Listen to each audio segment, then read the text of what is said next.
A Agricultura BR começa trazendo em destaque os números que serão apresentados, ou pelo menos a expectativa deles em relação ao plano agrícola pecuário que será lançado, já está confirmado, na próxima quarta-feira, a partir das 11 horas da manhã, no horário de Brasília. Esse plano agrícola, ele tinha uma expectativa de ter taxas mais baixas. A discussão era, e de acordo com o que foi indicado pela CNA, taxas de juros que iriam variar entre 4,5% até 8,5%, com uma alta no recurso colocado à disposição, na ordem de 4%, que faria chegar a 198, 199 bilhões de reais. A questão é que, para muitos, esse valor não será confirmado. Mas como tem uma média de utilização dos recursos do Plano Safra, que ficam ali na casa de 70%, esse não é o maior problema. E sim a taxa de juros, porque, de acordo com os dados, ela deve cair em 1 ponto percentual. O que quer dizer isso? Que a mínima ficará igual à Selic, em 6,5%, e uma máxima de 10,75%. Mas antes de mostrar essa tela, vou conversar aqui com o meu amigo João Pedro Cuti Dias, consultor de agronegócios do SBA, que vai comentar um pouco desse Plano Safra que será lançado na quarta-feira. Quarta-feira estaremos juntos para falar desse tema aqui, João, e já preparando o produtor rural e também os órgãos de representação, pode decepcionar um pouco, principalmente por conta dessa taxa de juros. Boa tarde. Boa tarde, Fabiano. A grande questão não é a taxa de juros, é uma parte do processo, né? Quando você vê a agricultura brasileira, que o ano passado cresceu 13%, a agropecuária brasileira, e foi responsável de tirar o Brasil da recessão e dar um crescimento de 1%, hoje o produtor brasileiro está num brete, está preocupado. De um lado você vê as taxas de juros, o câmbio disparou, hoje nós estamos com um câmbio de 3,70, 3,75, 20% mais que estava 30 dias atrás, 40 dias atrás. O que isso impacta? Impacta diretamente no custo de produção. Esse hoje é um dilema para o produtor, a hora que assumir compromisso para o plantio da próxima safra. De outro lado, você vê o consumo das famílias brasileiras encolhendo. Você teve nos últimos 4 anos um decréscimo de quase 5% no consumo das famílias. O que isso impacta? Impacta que os preços das carnes, os preços dos produtos voltados ao mercado interno brasileiro caíram. Você olha todas as carnes, praticamente houve uma queda significativa nos preços. A própria inflação, quando você fala a inflação foi abaixo do teto da meta, graças aos alimentos. Os alimentos foram responsáveis por quase 2 pontos na queda da inflação. Agora, a taxa de juro é importante na formação de preço, o produtor vai tomar dinheiro agora a um câmbio valorizado, o dólar valorizado em relação ao real, e a grande dúvida é como é que vai ser o ano 2019. Nós temos uma eleição em outubro que vai ser um divisor de águas, pode se eleger um populista, alguma coisa qualquer que crie problemas para a economia, com certeza absoluta. E aí a tomada de decisão nesse momento do produtor está associada a vários fatores. Uma coisa que poderia melhorar seria uma taxa de juro próximo da taxa de inflação, ou seja, não haver um juro real de 4, 5 pontos, ou tiver um juro real de 1 ponto acima da inflação, ainda o setor absorveria. Agora, você fala de 4,5% a 8,5%. 8,5%. De 6,5%, João. 6,5%, 4,5% é a intenção. Vamos pedir para o pessoal aqui preparar, pode jogar na tela aqui os dados, os números que nós temos. João Pedro, nós temos aqui os números em relação aos dados. Pode colocar, se o pessoal conseguir colocar na tela. Nós estamos tentando aqui verificar, olha só, solicitação do setor agrícola para o PAP 2018-2019 são de 198 bilhões de reais, uma alta de 5%. A proposta da CNA, a taxa de juros para esse plano safra, é de 4% até 8,5%.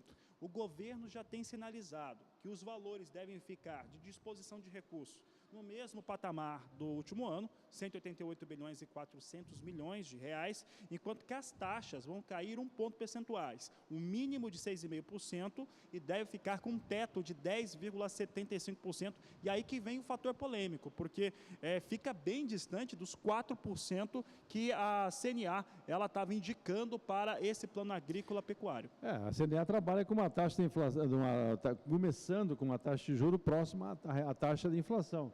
Agora chegou lá. Vamos lá. Agora, quando você fala em 6,5% e a inflação prevista para esse ano é abaixo de 4%, nós estamos falando em 2,5% de taxa de juro real. E quando fala em 10,75%, nós estamos falando de mais de 6%. Ou seja, isso pesa na formação de preço e num cenário de muita insegurança sobre o futuro e sobre os preços dos produtos agropecuários no próximo ano. Então você vê um quadro que é uma tomada de decisão difícil para o produtor nesse momento, em função de que se o governo for com esses números aí, a questão do juro vai ser um fator que vai impactar muito no custo do produto final. João Pedro, eu já vou adiantando aqui como é que vai ser essa semana. Na quarta-feira, já no lançamento, às 11 horas, nós vamos abrir a programação, talvez uns 10 minutos antes, e para mostrar esse plano agrícola, sendo lançado ao vivo, direto de Brasília. Olha o que nós vamos ter. Primeiro, aqui no estúdio, eu, João Pedro, vamos receber também um representante de banco, no caso do Sicredi. Um dia depois, vamos receber em estúdio aqui na Agricultura BR, o superintendente do Banco do Brasil, e hoje ainda eu vou falar com o representante do Santander, que é um outro banco que tem financiado a situação do agronegócio brasileiro. Mas antes que o pessoal adiante os argumentos, é evidente que a 6,5% de taxa de juros, nós temos uma taxa melhor do que aquelas outras, né? Qualquer outra linha de crédito que nós temos no mercado. Ainda assim, ela é muito alta para o setor produtivo brasileiro, João. Por que ela é alta? Porque você tem no Brasil hoje uma série chamada custo Brasil. Quando você pega a infraestrutura brasileira, que nós vamos investir 0,5% do PIB, quando o ideal seria investir o dobro disso, você tira a rentabilidade do produtor. Hoje, mesmo com os preços, vamos pegar o preço do milho que está hoje no Porto, R$ 41,00, R$ 42,00. Se você for pagar um frete, que nós estamos pagando hoje, de alguma coisa por volta de R$ 240,00 a tonelada, vamos pegar Mato Grosso do Sul, que está 1.100, 1.200 quilômetros do Porto, nós estamos falando de um frete de quase R$ 16, R$ 17,00 por saca. Então, isso é o que atrapalha o produtor, é o custo dele de plantar. Quando você pega os fertilizantes, pega defensivos agrícolas, eles respondem por mais de 30%, o defensivo responde por mais de 30% do custo de produção. Com o câmbio a R$ 3,70, impacta muito na formação de preço. Então, a dúvida que tem o produtor é o cenário para frente. Ele vai assumir dinheiro, vai comprar insumos agora, vai assumir uma taxa de juro que partindo do princípio que for de 6,5% a 10,75%, ele vai pagar uma taxa de juros de R$ 2,5 até 6% ou a mais de juro real. Isso é caro para o produtor nessa situação que nós estamos vivendo nesse momento. Tá certo, João Pedro. João Pedro volta ao Agricultura BR nesta próxima quarta-feira, já com o lançamento. Vamos começar, então, portanto, um pouco mais cedo o nosso programa. João Pedro, vou encerrar essa conversa contigo. Vou quebrar o protocolo do programa aqui. Vou te fazer uma pergunta, que a minha próxima atração aqui é falar de embarques de soja. Tá? Tivemos um embarque de soja para o mês de maio de 12.350.000 toneladas, de acordo com os números oficiais da Secretaria de Comércio Exterior. Esse número ele é tão expressivo que ele é o mais alto, não só embarcado pelo Brasil, mas por um único país para um único mês, no caso maio de 2018, superou aquele que era o melhor mês de embarque, que era maio de 2017. João Pedro, os últimos 9 dias úteis em relação a embarques de soja, teve uma força, uma velocidade muito forte nos portos brasileiros e coincidiu exatamente com o momento de greve dos caminhoneiros. O que aconteceu no porto? Aconteceu que devia ter estoque no porto, porque você teve no mês de maio, você teve praticamente uns 8 a 10 dias que não houve trânsito de mercadoria no Brasil inteiro. Então o estoque que tinha no porto foi exportado. E outra coisa, você vê cada vez mais claro a importância dos portos do chamado Arco Norte.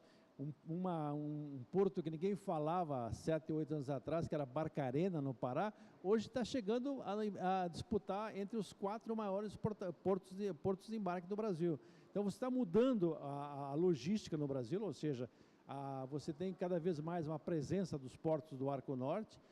Santos e Paranaguá continuam, ainda tem um destaque na exportação brasileira, mas proporcionalmente estão diminuindo, perdendo espaço para esses portos. O Brasil bateu o recorde, gerou quase 5 bilhões de dólares as exportações no mês de maio de soja. Ou seja, essa conjuntura de uma recuperação dos preços no mercado internacional, pequena, mas houve, e prêmios muito maiores em função da disponibilidade de soja brasileira, pelo menos até o dia 20, 22 do mês de maio, fez que o Brasil batesse o recorde. Ou seja, isso mostra que o Brasil tem tudo para ser, o ano que vem, o maior produtor e o maior exportador de soja do mundo. Tá certo, João Pedro. João Pedro, obrigado então pela participação. Amanhã você tem palestra aqui no interior do Mato Grosso do Sul. Bom trabalho para você. Gostaria até que você falasse rapidamente, fazer o convite para o pessoal que está em Bodoquena, não é isso? Nós vamos estar em Bodoquena amanhã, na Semana do Meio Ambiente de Bodoquena, discutindo alternativas de uso de produtos daqui da região do Mato Grosso do Sul, seja pó de basalto, seja fosfato natural, para os produtores, que isso tem um papel muito importante no meio ambiente, já que você vai usar produtos naturais aqui do estado. Vamos estar amanhã lá em Bodoquena. Tá certo, João Pedro. Então, até quarta-feira no lançamento do Plano Safra. Deus quiser.